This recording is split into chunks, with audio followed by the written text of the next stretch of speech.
This episode of Vintage Stormfront Freaks has been previously recorded.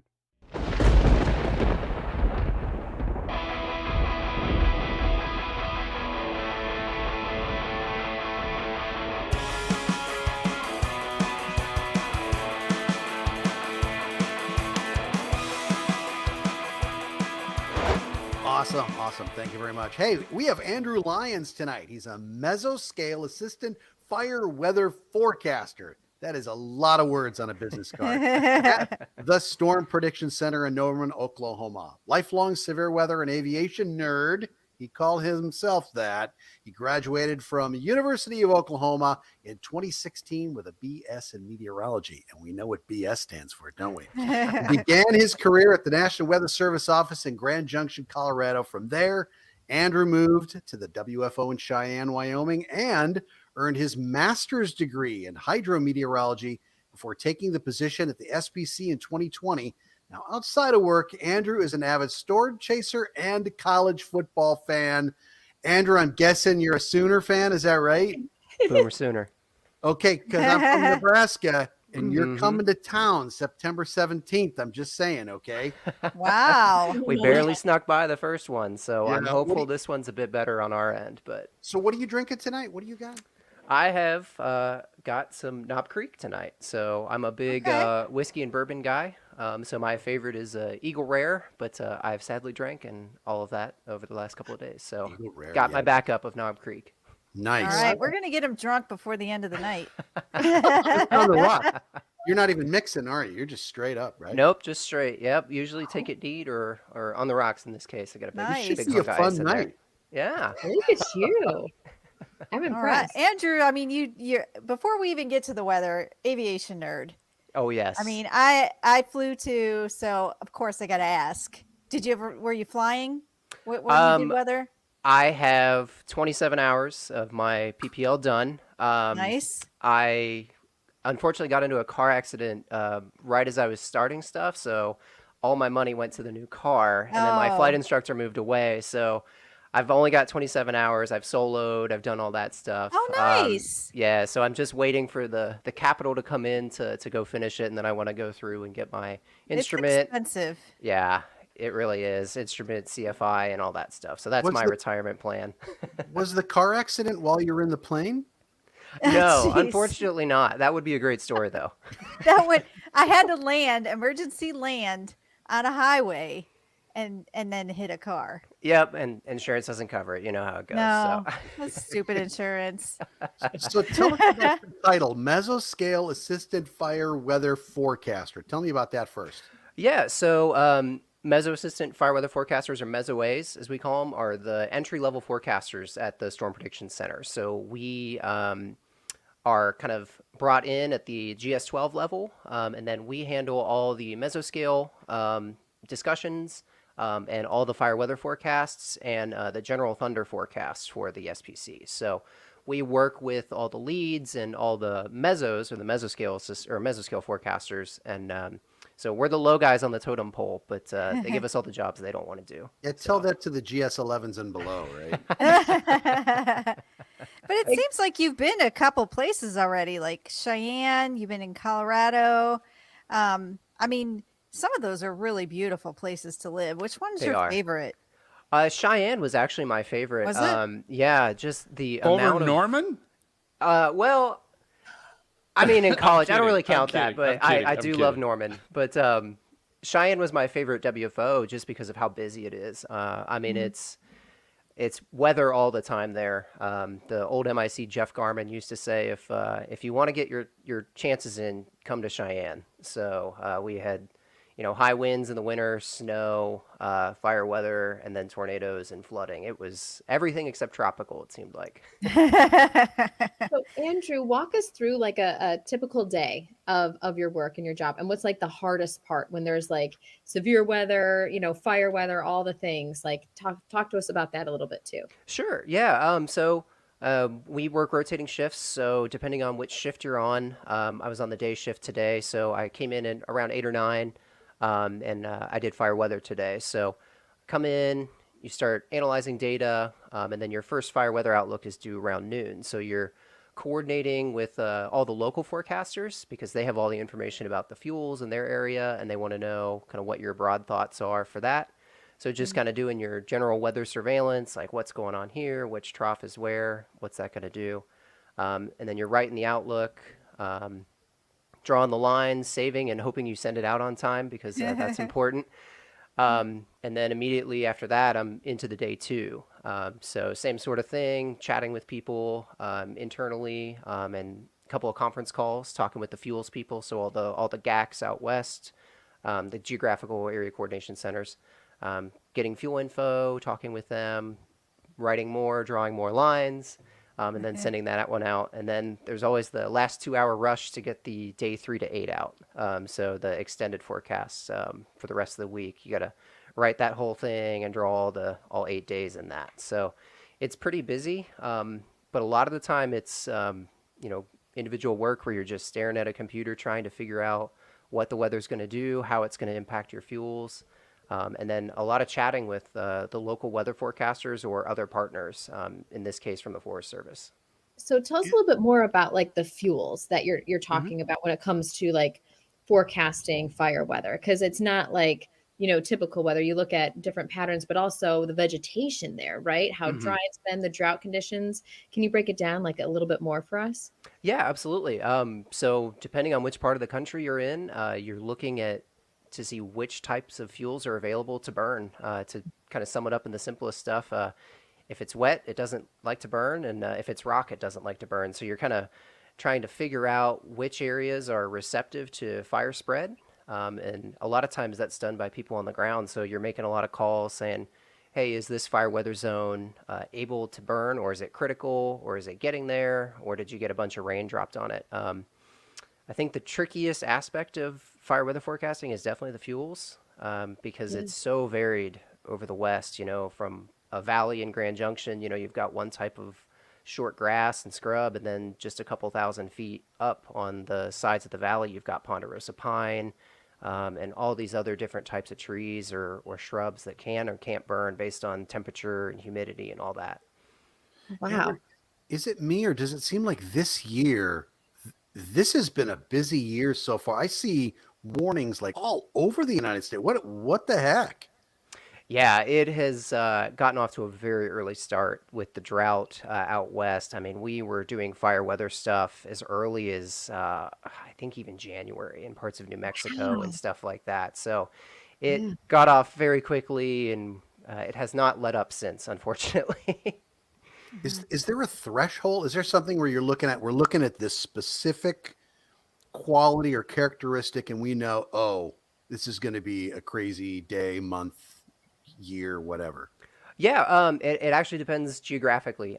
So each area of the country, kind of because of the difference in fuel types and all that, they actually have their own criteria for fire weather. So we have a big old map on our display that tells us, hey, the humidity for this zone has to be 15%, or this zone it has to be 20%. Oh, The winds that's have to be 15 miles per hour or 20 miles per hour. So it varies geographically, temporally, and all sorts of stuff. So you're trying to make sense of all this in your head and draw it. So there's a whole lot of drawing and redrawing of the lines before you send them out.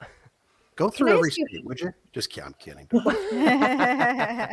So Andrew, when there is a wildfire or multiple fires, what do you do then? Do you kind of like, live weather casting when we're looking at thunderstorms and everything? Are you live forecasting like, the fire areas where it's going to go next, like looking at the wind speeds and everything else? No. So that is a great question, though, because a lot of people think that we're drilling down to the really small details on this. I Yeah. like to say that we have a 30,000-foot view of everything. Okay. So we're not concerned with the individual fires and kind of what they're doing.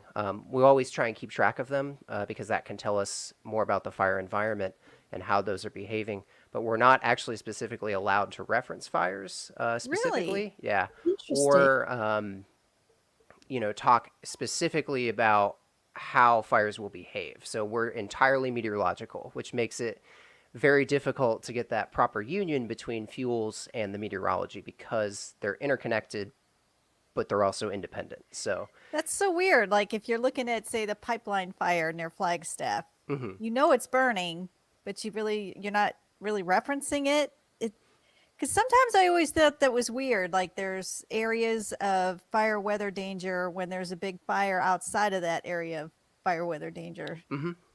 And most of that is because the local weather forecast offices have a much better handle on their specific geography and their partner needs, and we don't want to interfere with that. We're kind of in an advisory role of, we think critical meteorological conditions are going to occur over this area, and we don't want to influence their warning decisions necessarily incorrectly by excluding or including certain areas. So we let them handle that. Have you ever messed up and actually said the name and like, oh? I don't think I've ever typed a specific fire name. You can kind of skirt around it by saying, several large ongoing fires in the text or that sort of thing, like hinting at it that stuff is going on. Because some people will be like, there. Yeah, exactly. Some people will be like, oh my gosh, do they not know this fire is going on? And they'll send messages to the office Twitter account like, hey, you guys know there's a big fire. We know, we just don't always put it in the text. So really you're doing the overall version where like the specific NWS sites, you really have to go to their forecast office on NOAA.gov to read anything else, right? Yeah, exactly. Right. Any specific information should, come from the WFOs because that's their local expertise in forecasting is their area. So we don't want to interfere with that. We just want to provide a, hey, heads up that there's critical meteorological conditions possible over this area. Can you give us a secret? Like tomorrow, tell us what's going to happen? Tomorrow is actually no areas. Wow. So there's potential for some dry Not even thunderstorms. isolated dry, Andrew? I know. I thought about putting it in, but I decided against it. So is that why you're drinking bourbon tonight? Because you're like, I don't even care. Yep. I knew I messed up. I got to drown my sorrows. So I want to know when you, Andrew, is it decided ahead of time when you come in whether you're working fire or working severe? Yeah, it is. We've got a set schedule that we rotate through. So fire weather, we actually work it on 2 shifts. So the day shift fire weather does the days 1 and 2 and the extended forecast. And then the overnight Mesoways shift does the day 1 and 2 updates. So, but yeah, we know our schedule a couple months in advance. Okay. And so it somewhat depends a little bit on when you're coming in and what you're doing. So just do me a quick favor, because we probably have some listeners that just aren't necessarily familiar with how the SPC is working, and then when the individual National Weather Service WFO offices are coming into play with severe storms. If you can kind of give us a general overview, I guess, for people of how that works and how it's transitioned. Yeah, sure. So at the end of the day, the convective outlook, or the outlook that goes out is an SPC product. So there's a forecaster here at the Storm Prediction Center who is typing all that up, sending all that out. But they're also collaborating with people internally. So everyone on shift, usually there's 6 or 7 people on shift. So if it's a particularly active day, someone is saying, hey, can someone look at this area? I haven't had a chance to look at this area as closely and tell me your thoughts. And then they kind of marry that all together. And at the same time, individual offices, so all around the country, all 122, if they're in the severe risk area, they can ask us questions or say, hey, we saw this. What do you think about that? And that sort of thing. So there's multiple levels of collaboration that go into the outlooks, but it comes from us because it's our product. So in the last couple of years, there's been a big push to kind of merge that collaboration and get more input from the field, because a lot of times in the past, SPC was kind of a black box. We didn't necessarily communicate with people at the local offices, and some people were not super thrilled about that. So there's been a big shift in that in just the last couple of years. How do you communicate? Is it like chat? Is it you call them on the phone? Both. There's a internal program called AWIPS Chat that's done on the AWIPS terminals. It's basically a big AOL chat room. So there's people from every NWS office in there and headquarters and all that stuff. And then we've got them all on speed dial too. So if someone has a specific question, we can call them, or they have our number so they can call us. So smoke signals. No, or carrier pigeons. Yeah, they're beyond that. They're beyond that. It's fire weather. Come on. So that's true. Good point. So what is, I guess, also explained, and what I'm looking at here is where the SPC is issuing watches and where the WFOs are issuing the warnings. Kind of maybe explain that a little bit to maybe a layman. Yeah. So when we've got severe weather coming up, typically SPC, one of the mesoways or the meso forecasters will draw a mesoscale discussion, kind of highlighting an area, saying that there's a potential severe weather watch coming. And that's usually about an hour to half an hour to before a weather watch would come out. So that's just a kind of a heads up to the general public, emergency management, and the local FOs of, hey, this is what we're thinking for where severe weather may start to occur. After that, we have a conference call. The lead forecaster, I should actually go back. The lead forecaster is the only person at the Storm Prediction Center who can issue watches. So we have like a hierarchical structure. We have mesoways, mesos, and lead forecasters.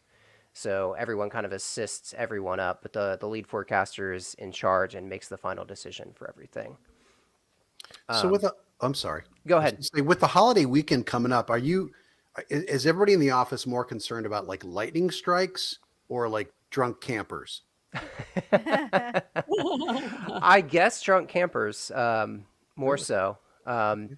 We're trying to be sensitive to impacts and, like you said, for the holiday weekend. So trying to make sure where people are going to be out and about and making sure that they're aware of what's going on severe weather wise. So I love how Maz just like interrupts your answer with a drinking question, which is right on tap with our show. We love Maz. So I just go back, Andrew, to covering a little bit. So you're covering what the SPC issuing the watches, and then maybe just talk about that transition to what the WFOs then are doing. Yeah. So after the MD goes out, the lead will contact the weather offices that are in the area that may potentially be in a watch, and he'll send them basically a prototype watch, and they'll get to see which counties and zones are in it of theirs. And then he'll do a big conference call and ask them, hey, does this look good to you?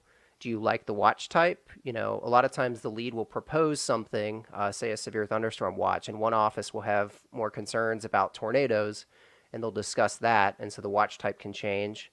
And then they will just kind of hash it out, say, hey, we want this area, or we don't want that county, and that sort of thing. And then they'll send the watch.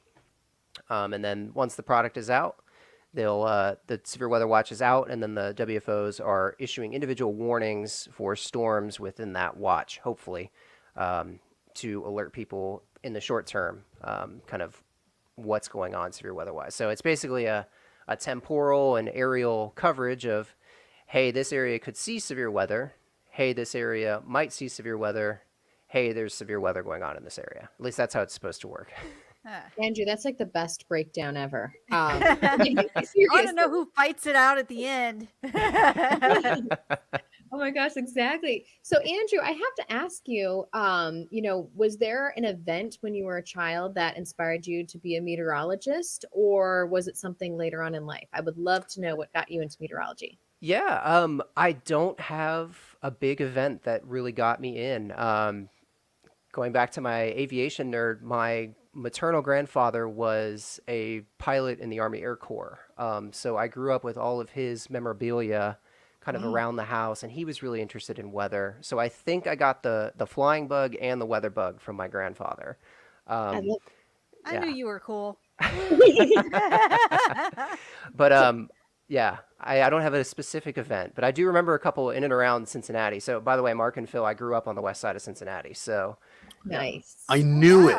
I'm an East Sider. Just saying. I'm an Ohioan too. Oh, I didn't know that. Yeah. Ohio State though. Okay. Yeah. I'm just an upstate New Yorker, so We're different conferences. We can get along. Exactly. Yeah. Well, all my extended relatives are Buckeyes, so yeah, I can stomach it for a little bit. We had one of our former co-hosts, Kim Cunningham, from the Weather Channel. She was grew up West Sider Cincinnatian. Oh. And that she always talks about. I forget what tornado, what year it was that the tornado came through. It was in the 70s, sometime in the 70s, but she talks about that was a big. Yeah, 70s. Was it the Xenia? Was it the Xenia one? Xenia. I thought it was. Yeah. Okay. Xenia or Okay. Sailor Park, Which is Sailor Park Dayton. was- That's more in the yeah, Dayton 90s, area, I but think yeah. so. Yeah. So I think that wasn't that April 3rd, 1974? Was that the? I think sail so. I don't across the remember. I know five. it's the 70s. Sure. Terrible think you're right. Tuesday. You're right. The Stormfront Freaks is now available on the Weather Store. Come shop our catalog of shirts, hats, and hoodies, all with our Stormfront Freaks logo and Outbreak logo. Plus, you'll find all your other favorite weather geek and storm chasing gear, footwear, and accessories. Visit the Weather Store at thewxstore.com, the exclusive supplier of the Stormfront Freaks.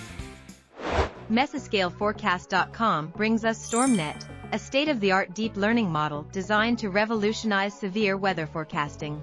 The innovative tool is tailored to provide unparalleled real-time predictions of severe weather events, including probability of wind, hail, and tornadoes. And now they've added Hurricane Vision, a cutting-edge hurricane track and intensity prediction system that uses deep artificial intelligence to predict the track and future intensity of tropical cyclones. You've seen us use it on our Stormfront Freaks live outbreak coverage with meteorologist Stormcat 5. Now you can use it as well. Visit Mesoscaleforecast.com and access live data subscriptions. Plus, when you enter the code Stormfront, you'll receive a 10% discount for life. Yes, for life. Go to Mesoscaleforecast.com. Absolutely. We have Liz Leitman tonight. She has been a National Weather Service meteorologist for almost 17 years and is a graduate of the University of Oklahoma. Currently a mesoscale outlook forecaster at the National Weather Service Storm Prediction Center, Liz forecasts severe thunderstorm hazards for the nation. Previously, she's worked as a meteorologist at local National Weather Service offices in Billings, Montana, and just down the road from us, Louisville, Kentucky. Liz became the first woman to issue a tornado watch on February 15th, 2023. Woo! So, Liz, first question I got is, what are you drinking? Second question is, how nervous were you for that first forecast? Okay, well, the easy question, and I mean, there would be nothing more appropriate than having the FI Nice. IPA Yes. tonight. Yes. Yeah, Liz. So, yeah, that's the easy part. How nervous was I issuing the watch? I mean, I was nervous in general. It was my first time on, working a lead training shift. And, so there was just a lot of, background nerves for that. But honestly, like once I was kind of like in the zone, focused on what I was doing, I wasn't really thinking too much about that part. And it was funny because right before I hit send on the watch, I turned around to my coworker, Evan Bentley, and I was like, Evan, take a picture of me. and he was like, I got you. I've already been taking pictures. And so, yeah, then we all just kind of like, were like, yay, and, celebrated a little. And it was cool. Well, because I was going to say, because after all those years of being on air, I never thought of, if I had to make the watch myself, it was always like, well, comes another watch. And then, but I'm thinking afterwards, oh, thank God I didn't have to make the watch.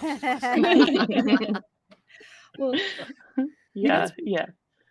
oh, go ahead, Liz. Sorry. No, I was saying it's a little nerve wracking and challenging, but it's I love it. So, Liz, what was surprising to me when that tweet came out? I didn't realize that there wasn't a female before you that had actually made a tornado watch. That was Exactly. surprising for me. I was like, wait a minute, what? It's 2023 and this hasn't happened yet? Yes. So I would love to know, the ratio of male to female meteorologists there and kind of why it hasn't happened until now. Yeah. So, I mean, I think it's multifaceted, why it's taken so long. I mean, just until recently, I think October of last year, I was the only female forecaster at SPC for 10 years. Wow. That Crazy. just blows my mind for a second. Yeah. Well, there's only been 5 of us in our history. So, a 70 plus year It's history. 2023. Yes. Yes, it's taken a long time, but there's multiple reasons for that. I think the obvious reason is meteorology is a male dominated field. That's definitely changing. Serena, I think we graduated, were you a year ahead of me? I think we were in like some of the same dynamics courses in the trenches together there for a while at OU. Yeah.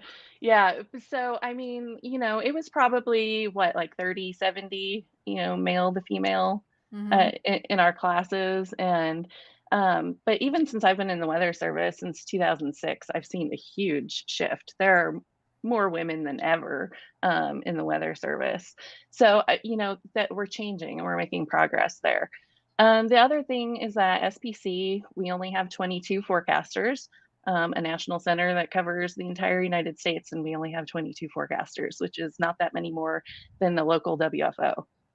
And so those opportunities, we basically have 3 tiers of forecasters. We have our mesoscale assistants, our meso outlookers, and then the lead. And in order to, be in a position where you can train on the lead desk, you have to have been a meso outlooker for at least 3 years. And I am the first female meso outlooker in the modern era. So, Ooh, you know, congratulations. Can we thank just give you. you a thumbs up, Liz? For all the ladies out there. Nice. So and once you come to SPC, people tend to stay there. We don't generally have a lot of turnover, and when we do, a lot of time happens through retirements and things like that. So in the 70+ year history of SPC, there's only been 36 lead forecasters. Wow. Wow. Yeah. And so, there's basically like 3 generations of lead forecasters. So it takes a really long time to, be able to get in that position in the first place. So that's also a big part of it. So, That's Liz, awesome. question for you. Since everybody was watching that first watch, did it verify? How'd you do? Yeah, I got it now. Yeah, so the first watch was actually a severe thunderstorm watch. I Okay. issued the tornado a couple weeks later, but whatever. But yes, it did verify. And it was really cool also because, like Cleveland County in Oklahoma where Norman was included in the watch. So I got to issue a watch for myself. Nice. That's awesome. So there's another first that happened recently too. The air quality, like up where I'm in New England, right? And so the air quality up here has been crazy. And there was a dry thunderstorm outlook that also was kind of record breaking recently, wasn't there? Yes, so that isolated dry thunderstorm outlook that was across parts of Pennsylvania and New Jersey. That's the first one ever that we have issued for that area of the country. And Wow. I think other than Florida, that far east, I think there was one in the Carolinas in like 2019. So Did it yes, very verify? uncommon. Did it verify? Yeah, did you? He's very concerned about verification. Well, I know that there were thunderstorms in the dry thunder area. I don't know how much measured precip that they had with them. But I think the important thing to remember, we call it dry thunderstorm areas. And I think the thing to keep in mind with that is, the most important thing is that you have dry fuels that are receptive to fire ignitions if there is a lightning strike. And so a lot of times, even if those storms do produce measurable precipitation, you've got lightning bolts hitting outside the main rain cores and things like that. And even if they're producing up to a half inch, 3/4 of an inch of rain, those fuels, if they're dry enough, can still ignite. Yeah, I think there were like Huh. 2 fires started in New Jersey, and maybe even Pennsylvania. I remember hearing of at least 2 after Yeah. that. So it verified, Maz. You're good. Okay, good. I knew you were driving through those areas, weren't you, Serena? I'm not trying to put 2 and 2 together, but I'm not a pyro man. I like my weather beers, but I'm not a pyro. So, Liz, how long have you been in Oklahoma at that office? So I started at SPC in January of 2010. So Okay. I'm You've been there a while about 14 then. years. Yeah. So, you've been there for a lot of tornado outbreaks. Like, can you describe what it's like being there at the SBC or, at NWS during something like that? Yeah, so SPC is a lot different than what you would imagine, like at the WFO. The WFO, it's much more chaotic when they're in warning operations and there's a lot going on. There's, all hands on deck, tons of people in their operations area, working with ham radio operators, emergency managers, communicating on social media. multiple people issuing warnings and, doing routine forecast stuff and launching weather balloons. And, it's just very crazy. There's so much going on. At SPC, though, we're kind of, it's very chill pretty much any time. And well, for the most part, it's chill. But, we typically, like on a day shift, we have 4 forecasters. And really the bulk of it is 3 forecasters. There's the lead who's issuing the watches, there's the mesoscale forecaster who's issuing the MCDs, and then there's the meso assistant who is partly helping with the outlook, and then in the afternoon assisting the meso forecaster to kind of sectorize threats across the hazard area. But so we're pretty much staffed to deal with any threat. And so what you see on a no weather day is pretty close to what you see even on severe outbreaks.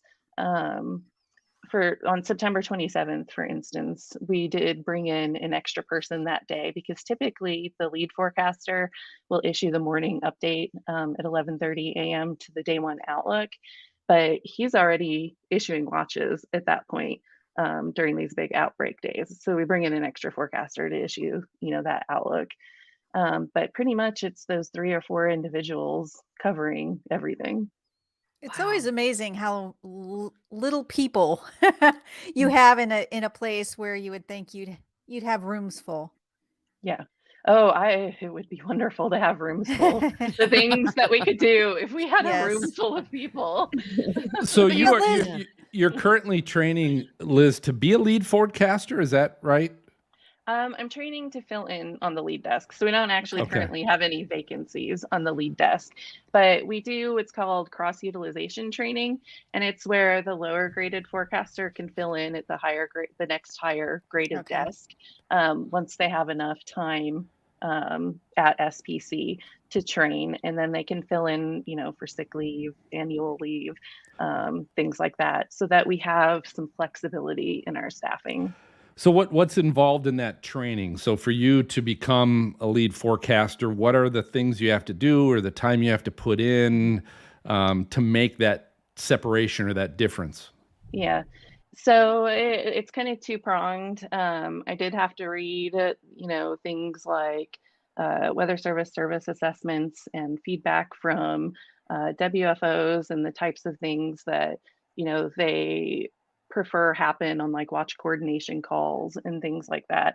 So part of it's kind of like studying text, and then the other part is basically on the job. So you actually work the shift. And I have to work, I think, 10 shifts where a watch is issued. And then after that happens, our operations branch chief will talk with the full-time lead forecasters to get feedback from them if, they think that I'm ready and things like that. And if they give the green light, then I'm ready to fill in when needed. So take us through what's the natural progression, like the hierarchy of when someone first gets there, they're cleaning toilets, and then what's the next step? So at SPC, since we're a national center, our lowest graded forecasters are not entry level or what you would consider entry level in the weather service. So typically you have to have started somewhere else in the weather service. So I was a forecaster at Billings and at Louisville, spent about 4 years between those 2 offices before I came to SPC. And so whenever you enter SPC, you're a mesoscale assistant and fire weather outlook forecaster. So the meso A's they swap back and forth between the severe desk and the fire weather desk. And then the next grade is the mesoscale outlooker forecaster, which is what I currently do. And again, they have responsibility for issuing those MDs and for issuing the outlooks. And then above that is the lead, who has sole responsibility for issuing all of the watches that come out of SPC. They also do the 8 a.m. update to the day 1 outlook and the 11:30 a.m. update to the outlook. And so that's kind of the progression. Can you go see the lead and before you leave, put marbles on the floor around there? So there's an opening. Banana peel. Uh, well, I mean, there are going to be several openings soonish. Two of our leads are getting very close to being able to retire, so we're going to have some turnover. Wow. Was it So like let- age Wow. 90? What advice would you give to people, especially young women who are in school and want to do what you do? Like, what's the best advice to give them? Go find, weather service office first, see if you get in there, or what? Yeah, I think first, just believe in yourself is number one. Yeah. My first week on campus, you meet with, as an incoming freshman, you meet with kind of a generic advisor that helps you enroll in classes. And they told me, because I said, I already want to declare my major. I'm going to be a meteorology major. And they're like, oh, no, I think you should pick something else. You probably won't make it. What? Gosh. They're like, it's really hard. And I'm like, yeah, okay. It's like, well, thanks, but I know what I want. So Yeah. enroll Good for me in you. these classes. Good for So you, so Liz. stick up for yourself, believe in yourself. You know what you're capable of, you know what you're passionate about. So don't listen to anyone who tries to, throw you off of your path. You make that decision, you're in control. So that would be number one.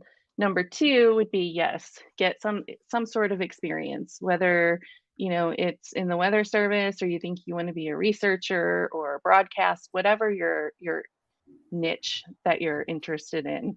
Reach out, connect with people, make yourself known. That's so important, because whenever it I comes time I to agree hire with you on people, that. Yep. when it comes time to hire people, a manager sees two resumes that look very similar. They're going to hire someone whose name that they know, or who the people in their office that they ask, hey, do you know this person? They're gonna hedge towards the person that they can get feedback on. So network. I know it's scary. It's very intimidating. The weather world is small. And so, when you're in college, you already have like these people that you're probably looking up to, and the thought of like reaching out to them is really scary. And I get that because I've been there, but you just have to, suck it up and do it because that's going to help you miles and miles above. I think that's true too, because nowadays we have so much social media. When I went to Mhm. college, we didn't have it. I'm Mhm. aging myself, I know, but Same, Dina. Same. that's, I mean, now it's like, hey, so and so, you could Yeah. just reach out to them. Yeah, and I've had students reach out to me through social media Mhm. or send me an email. I mean, that's what I did whenever I was interested in the SPC job. I mean, I wanted to work at SPC since I knew that when I was in high school. And so when these positions came available, like I reached out to someone that I knew at SPC and was like, what are you guys looking for? What does the position entail? Things like that. I asked questions. And so yeah, that just can't be, stated enough. That's super important. So just swallow the fear and go for it. We're not going to bite. So, I mean, that's, we have that in common where everyone's following like their dream and their passion, loves the weather. So, Liz, what's your story? What got you into the weather? Why are you here? What was the calling? Oh, I was terrified of thunderstorms when I was a little girl. And it's so funny because I have a 5-year-old daughter now, and she is also in a phase where she's terrified of thunderstorms. But but yeah, so I mean, I was terrified. And so my mom took me to the library and we checked out books about weather. And once I kind of understood a little bit better what was going on, I was hooked. I was fascinated, from the time I was probably about 5 years old. So So yeah. then the next question is, Liz, have you been storm chasing? Oh, yes. She's like, girl, please. What's been your best case? Sometimes Sometimes I don't even have to go anywhere. It just comes to me. That's nice. No No kidding. driving Sort 3 or of, 4 hours. Sort of. I didn't know you lived in Clovis, Liz. I didn't know you lived in Clovis. So Every time you drink an F5, it happens, right? Yeah, we had a tornado a quarter mile from my house in February. So Wow, really? Oh my Yeah. gosh. That's yeah. crazy. Were you home? I wasn't. I was at work, but my husband and kids were home, and I had to hurry up and text my husband, drag the kids out of bed into the shelter now. And so it's always a little nerve wracking, like when you're at work, and Yeah. but like your house is also under threat, and so it's like. And you're looking at radar and you see where they are and you see that cell coming near your house and you know your kids are there. It's scary. Yeah. So when you're not on like a shift and there's weather, tornadoes around you, like do you go chase when you're not on shift to like get ground truth? Yeah, when I have time, I do. My opportunities obviously are limited because I'm usually working the severe weather, and I have two little kids, so but my opportunities are more limited now than they used to be. But yes.